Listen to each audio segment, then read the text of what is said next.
भंडारा शहरातील श्रीराम मंदिरातून निघालेली बालगोपाळांची शोभायात्रा आकर्षणाचा केंद्रबिंदू ठरली।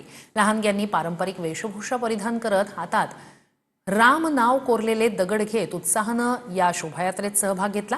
हनुमान मंदिरात हनुमान चालीसा पठणानं रॅलीचा समारोप करण्यात आला। आपण सध्या भंडाऱ्याच्या राम मंदिर परिसरात बघू शकतो। आपण इथं आपल्याला रामनवमीनिमित्त लहान मुलांची इथं भव्य शोभायात्रा निघाल्याची चित्र पाहायला मिळत आहे।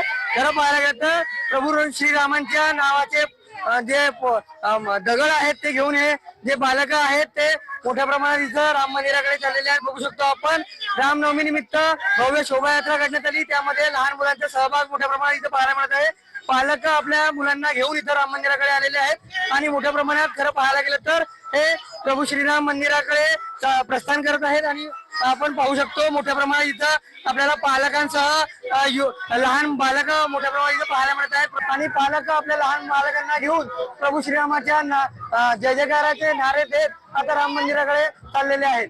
रुपेश सपाटे, इंग्लिश मराठी, भंडारा।